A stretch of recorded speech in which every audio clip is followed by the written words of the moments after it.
Through all the excitement of all the new pieces, players, and front office people, we forget about some pretty good returning pieces like Brian Thomas Jr. and Trayvon Walker. We'll talk about them today here on Locked On Jaguars.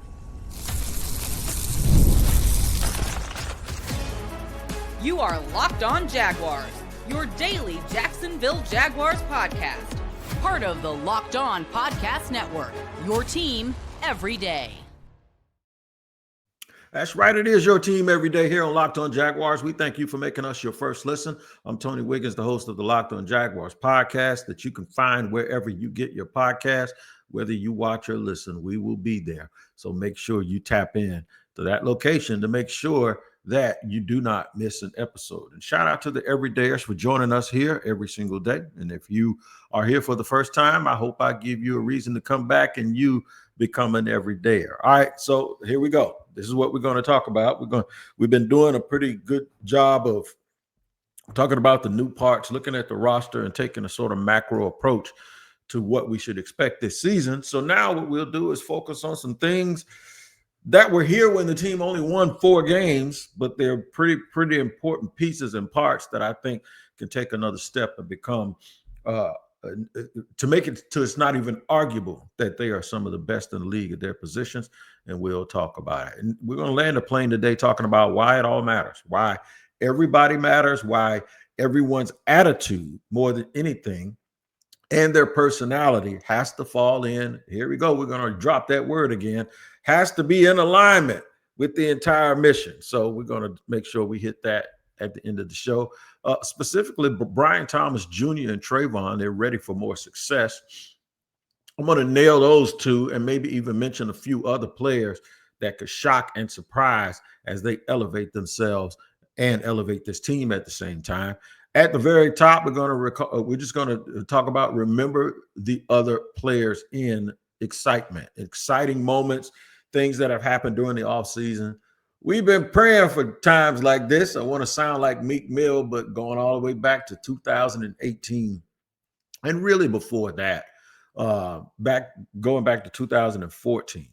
I was never a real big fan of that whole Gus Bradley era. And I was really conflicted about it because I thought they were nice people, but I was like, wait and see. Let's see. I really hate when people try to duplicate the success of someone else. And I mean, down all the way to everything, the language. This was Seattle part 2. This was the 12th man part 2. This was the former mayor even used to call, used to go on TV and say the 12th man. And I used to tell him, Lenny, don't do that. That belongs to them. He says, we're going to make it ours. And I think sometimes what happens is in excitement, you get caught up and you don't realize that you got to do it your own way, which is why I was so happy to hear Liam Cohen say, we don't know what it's going to look like. You know, yeah, we come from LA and Minnesota and Green Bay, but and I brought it up to him. I said, everyone thinks everything's supposed to be too much or exactly similar to your last stop. And when I said that, he smiled.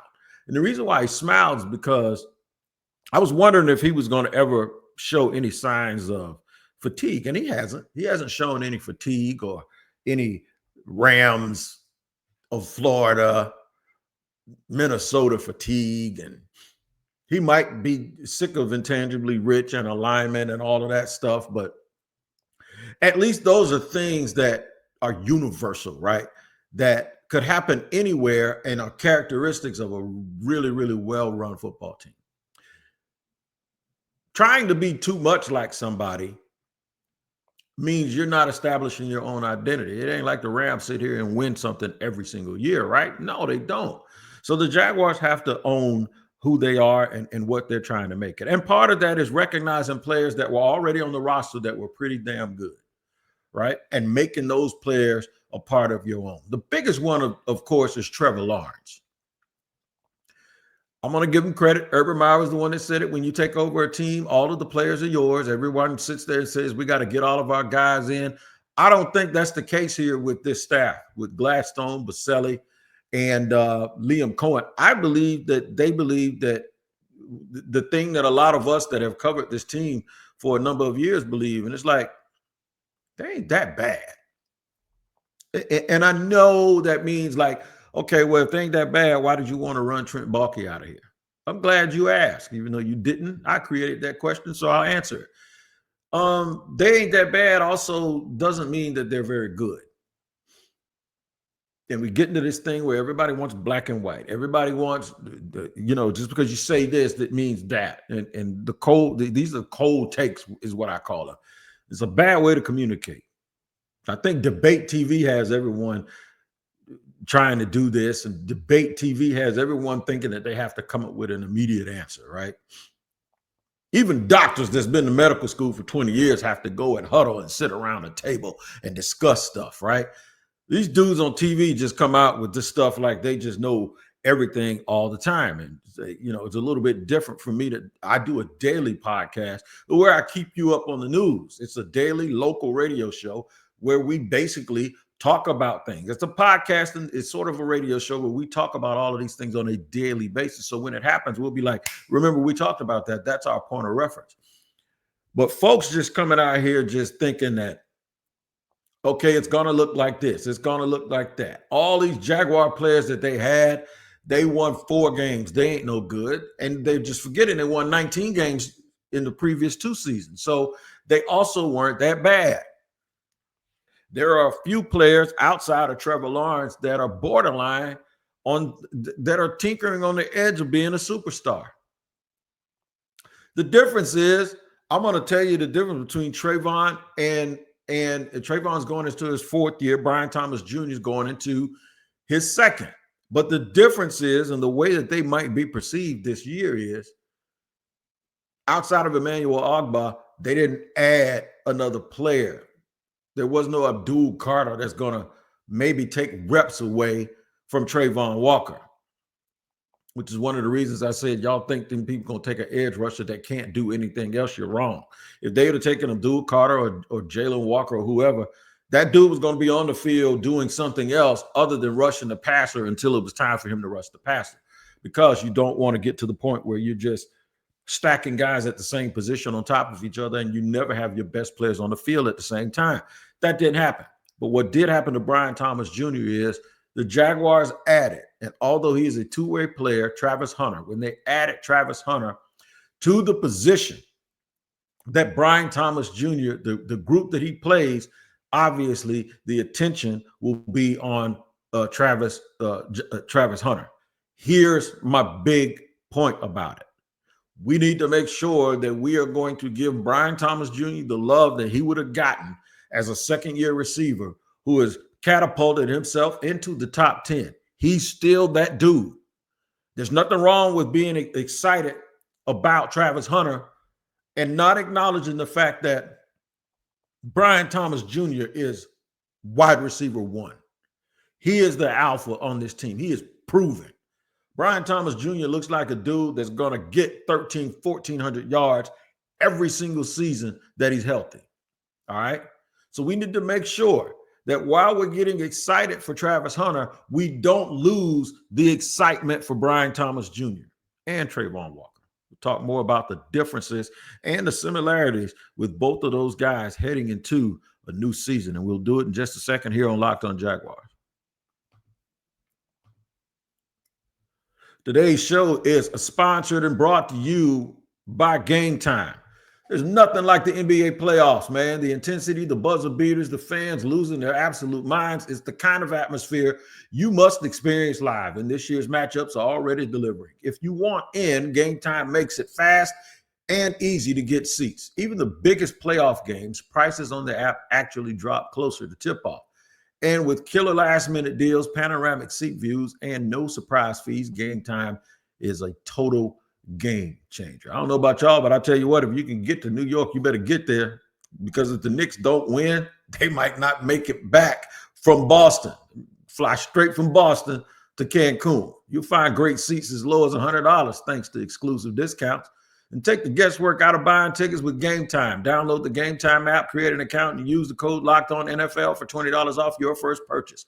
Terms apply. Again, create an account and redeem code LOCKEDON NFL for $20 off. Download the Game Time app today. Last minute tickets, lowest price is guaranteed.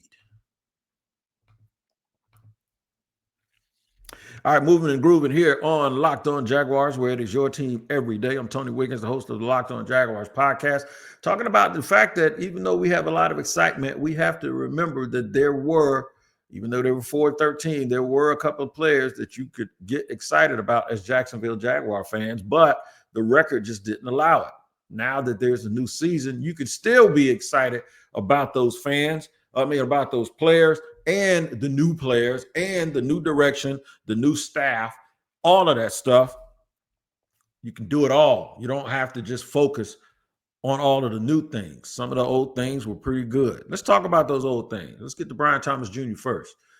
In any other situation, and I said this in the draft, and I said why I understood why there were some people who had questions about why the Jaguars would go out and take a wide receiver the year after they took another player at that position, and that player is already considered one of the 10 best wide receivers in the league. And I don't think he's 8 or 9 or 10, by the way.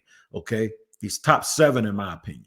Why touch that area again? Well, Travis Hunter ain't just your regular wide receiver. He's also a corner. Travis Hunter also represents an entire injection of like nitrous. It's like whatever your team needed, whatever your team didn't need, it does not matter. When there's a player like that, you get him. He's transcendent. All right. He's different. He's just totally different. The Jaguars don't have enough guys that are different. So you add him to the team. Brian Thomas Jr. is different in a lot of ways, and I'll explain that to you. He has the athleticism, he has the speed, he has the playmaking ability. He's shown that he can do any and everything, and he even made me wonder how in the hell LSU even lost the game with him and Malik Neighbors and Jaden Daniels. I do not know. That's me and Brian Kelly, though. That's something I've always felt about him. I just don't get it, and I don't understand. But back to the NFL. The different thing about Brian Thomas Jr. is he does not have that wide receiver diva in him. He actually has a very Devontae Smith personality. Devontae Smith is the wide receiver for the Philadelphia Eagles, who was chosen in the top 15, but he's wide receiver 2 or 1B on his team because they have A.J. Brown. They won a championship. They've been to multiple Super Bowls in the last 4 years. They're always in the playoffs. And that's the difference between teams that know how to get players that have the right personality, even though they're talent, and know that those players aren't going to sit and bellyache, aren't going to be divas, I don't mind a guy calling for the ball and wanting to be the dude that's out there to get it. But if you want teams to have chemistry, you have to have players that know how to have chemistry. And Brian Thomas Jr. shared the ball with Malik Neighbors in college, was considered the second guy, didn't complain. He gets to the league, and it doesn't look like he needs to be second to anybody. And I'm not talking anything bad about Malik Neighbors because I think he's a great player. It's similar to Justin Jefferson, another situation from LSU. It's kind of like when Jamar Chase. Justin Jefferson wasn't even the third highest recruited player, or the second highest recruited wide receiver. They had another dude on that team, Terrace Marshall, who was more highly recruited than all of them. But he did his job. He came to the league, was a late first round pick, and Justin Jefferson says, I ain't taking a backseat to nobody. And on his own team, they went out and got Mr. Addison from USC and made him a first round pick. And now that's one of the best 1-2 duos in the league, along with Jamar Chase and T. Higgins, along with A.J. Brown and Devontae Smith, along with Devontae Adams and Puka Nacua. I want Brian Thomas Jr. and Travis Hunter to be mentioned in the same breath as those guys. And I think from an athletic standpoint, it is absolutely possible. It's also possible because they both have a common characteristic, and that is they just keep their head down and they do the work. They might be the most unselfish group of highly thought of talented wide receivers that I've seen in a long, long time, man. I don't anticipate that there's going to be any bickering. One, because I still think Brian Thomas Jr. is going to be the focus of the offense, which means it's going to help Travis Hunter be able to have a lot of one-on-one matchups and success and lack of attention that he has never had in his entire life. And this is the thing. These are the things that I think makes everything rise. Now, it also gets rid of excuses for Trevor Lawrence. Y'all know that. There was people that wasn't going to make no excuses for him anyway, but it gets rid of excuses for Trevor Lawrence. It also helps a guy like Diami Brown, who's not an incumbent player here, but was paid $10 million to come in here and be wide receiver 3, and is a big reason why Gabe Davis isn't here anymore. That's just my opinion. Another player that I believe is going to benefit is Trayvon Walker. Now, you notice I went to defense. But if I had to describe personalities, except a little bit with Travis Hunter gyrating a little bit, you ain't going to ever see Trayvon doing nothing like that. Trayvon Walker ain't going to gyrate. I doubt if you ever see Brian Thomas Jr. dance the way Travis Hunter does. But they have a similar characteristic. And what that is they are high-character ball players. They are guys that put the team first. Do y'all remember the question I asked Trayvon, man? You just say the heck with the scheme and go chase the quarterback? He says, no, sir, I'll never do that because I like my job. I'll never forsake the scheme to be selfish. Basically, that's what he said. Good kid. Good young man. Got his 5th-year option picked up. Hopefully he gets his contract extension real soon. But these are the type of people that you want your Jacksonville Jaguars to have on the field, because these are the kind of guys that won't quit and they won't make excuses and they're accountable. This is why having guys, Josh Allen, throw him in there too. He's the same way. Josh Hines Allen, throw him in there too. And this is exactly Foye Oluwakan, same kind of guy. Whether you like Tyson Campbell or not, same kind of guy. From what I've heard and have been able to get from people around the league, Jordan Lewis, same kind of guy. Jarian Jones, same kind of guy. Eric Armstead, same kind of guy. We need you to play better, but same kind of guy. This isn't like Saxonville. Saxonville was a room full of cane corsos, Rottweilers, and Presa Canarios that all got along until they didn't. All of that vitriol and football gangster stuff that they put on everybody else, that stuff kind of turned on them a little bit a couple of times, especially in 2018. These guys are dogs too, but they're German Shepherds, Labrador Retrievers, and Belgian Malinois and Dutch Shepherds. Yeah, we can get it in too, and we can protect. We're going to use our noggin. We're going to do it a certain way. And I like this. I like that about them. I've always said, football doesn't have to be choir boys. Those guys can actually be really good football players. I'm going to tell you why all that personality and stuff is important. We're going to really stretch that out in the third and final segment. Why that all matters, especially to a young up-and-coming coach like Liam Cohen. We'll talk about all of that in just a second here on Locked On Jaguars.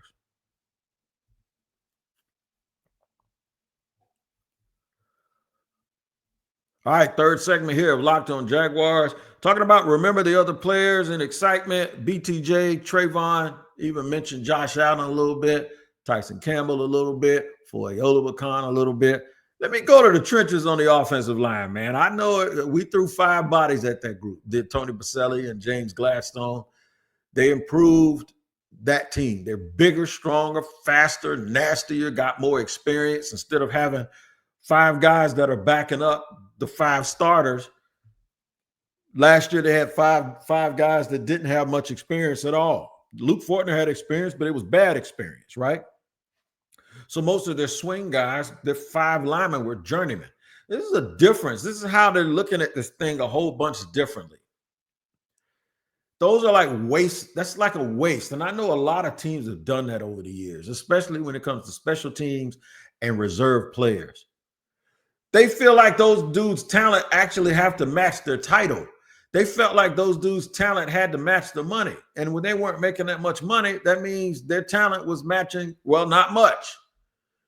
The Jaguars went out and got guys and gave them 1- and 2-year contracts as prove-it deals. Show me what you got. You want to be a starter? Let's go. Not, well, just sit back and hope something doesn't happen. But if it does, you're serviceable to get us through. Those days are over. They added a tight end just the other day, and then they cut another one just because he was a little bit better and gave him some more experience. Now they got 4 legitimate tight ends in that room. This is what I'm talking about not wasting and not just sitting here and just conceding that those last 10 draft spots or those last 10 roster spots are just guys who have a little bit of a specialized role. This is why you go and get a guy like Travis Hunter. 1, because he's supremely talented, but 2, it's because you ain't worried about Brian Thomas Jr. belly aching about getting the ball. Because you know you're going to run everything through him. They already said they're going to be very intentional about pushing the ball to Brian Thomas Jr. But what makes him more effective was when you got another superstar on the other side that's a two-way player, and then you got Diamond Brown, you gave $10 million, and you got a plan for him. And then you get these 2 running backs, and you got a plan for them. And then you change your tight end room. 75% of that room is different. You're conceding nothing. Who cares that you get a bunch of guys with stats, with 10 sacks and 1,000 yards receiving and 8 touchdowns and Evan Ingram catching 100 balls in the past and all of this stuff when you're not winning?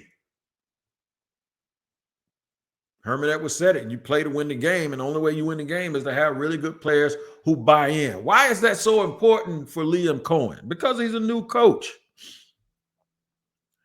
Not saying that Liam can't lose the Mr. Rogers stuff and be mean and be forceful and be stern. I think he can.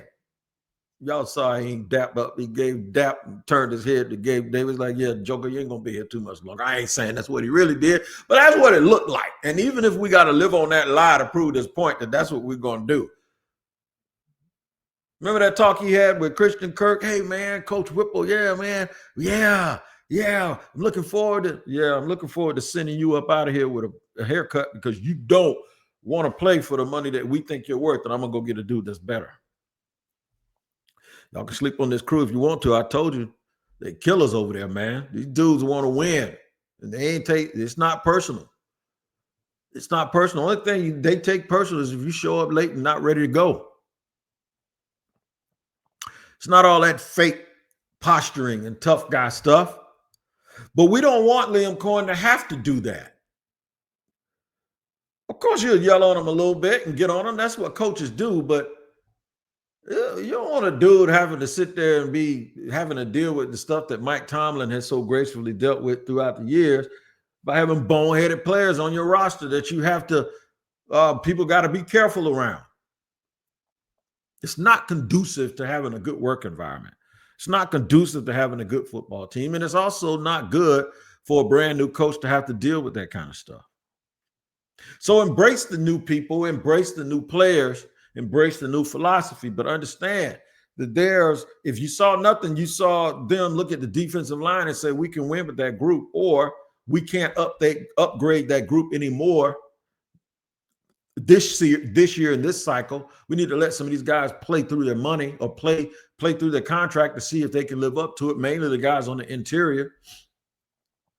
People that they have probably watched film on and said, okay, you know what? We can work with that. Anthony Campanile saw it firsthand. The best game Jordan Jefferson ever had was against Green Bay last year. And then they also have a book on these dudes from when they were scouting them before they got drafted, not knowing that they were ever going to end up coaching them here. And this is the thing that I always told you. This is why eval is so important. When you're doing eval during the offseason, during the evaluation process, even if it's a player you don't need on your team, they're going to look at him because you might be coaching him somewhere else. Everybody thinks that part of the year is all about need.